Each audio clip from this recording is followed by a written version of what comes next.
Well, there it is. The streak is over. The New York Jets beat the New England Patriots by a final score of 17-3. Final in New England. There you go. The last game of the year, the Jets improved to 7-10, the same record that the Jets finished with last year. We will go through this game. We will talk about all the implications and all that fun stuff. Starting with, I hope you like punts because this game featured a lot of them. Solomon Thomas almost intercepts a screen pass on the Jets' first possession. The Jets defense forces a 3-and-out. The Jets go 3-and-out. Quinnen Williams gets a snack. He's doing gets a sack and does a snow angel as I knock over my cup here. I'm doing the 3-and-out New England Patriots sack dance. Xavier Gipson would drop a ball on third down, and the Jets would have to punt. It would have been one where you would have liked to see Xavier Gipson come up with the ball, if we're being completely honest with ourselves. But anyway, Thomas Morstead would punt the ball away. Beautiful punt. Things you absolutely love to see from our guy Thomas Morstead here. Pins them inside the 5-yard line. CJ Mosley would drop an interception. Unfortunately, CJ Mosley, that was a thing for him this year, had a lot of dropped interceptions. He probably should have had like 6 picks on the year. But the New England Patriots would have an absolutely terrible punt. Jets get great field position. They pick up a couple of first downs. Hey, they're moving the ball. Nice Breece Hall run. Jets inside the 5. The drive stalls out. They tried to go to Tyler Conklin, unable to hit. Greg, the leg hits from 21 yards out. It was a short one to make it a 3-0 game. As for the Jets defense, Bryce Huff comes out with another sack. He was stellar today. That would force a punt. Jets go 3-and-out. Pats get the ball right back. It looks like they pick up their first down, but wait, nope, holding, bring it back. Jalen Reagor beats DJ Reed for a first down. Tony Adams breaks up a play in the end zone. Nice play from Tony Adams at safety there to keep it a tie, actually. It would end up being. Sorry, the Patriots would not score. They would not get in the end zone. They would instead settle for 3 and make it a 3-3 game at that point. The next drive was the Breece and Garrett Wilson show. They combined for 50 yards. It could have been 54 on the drive. The Jets would end up settling for 40 yards in the coming down snow. Jets hit it, make it a 6-3 game. Zappe avoids some sacks, throws it away, and the Patriots would then punt the ball back to the New York Jets. At this point in the game, they only had 2 first downs on the entire day. It's a really rough day for Bailey Zappe and that New England offense.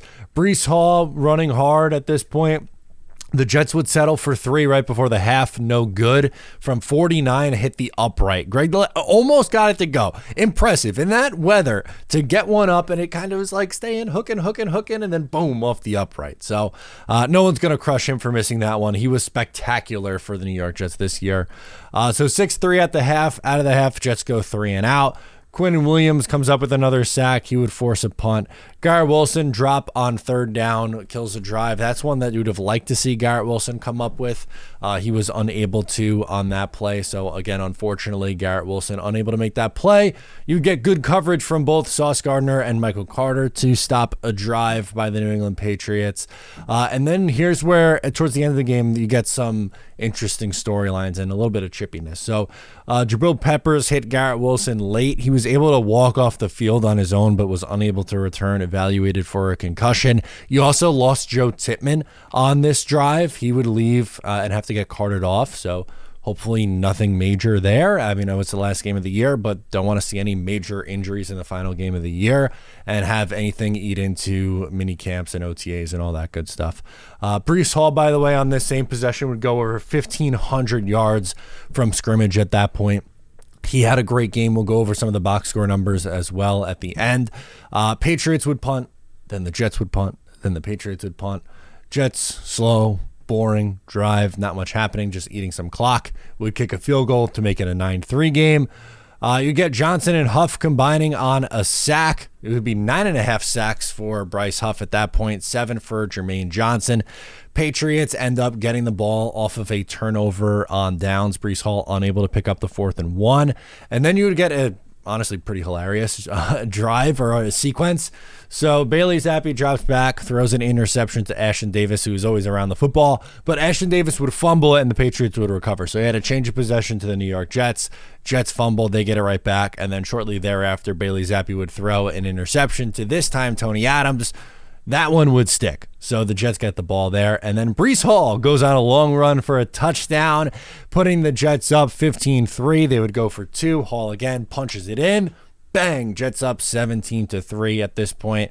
Bryce Huff gets another sack, so he finishes the year with 10.5 sacks. Double digit for Bryce Huff. You had a 2-sack game from him. I cannot stress this enough. I want to make my stance abundantly clear. The Jets have to do everything in their path to bring Bryce Huff back. Do not let a 25-year-old entering his prime, who is coming off of a double-digit sack season, walk for no good reason. That would be absolutely ridiculous.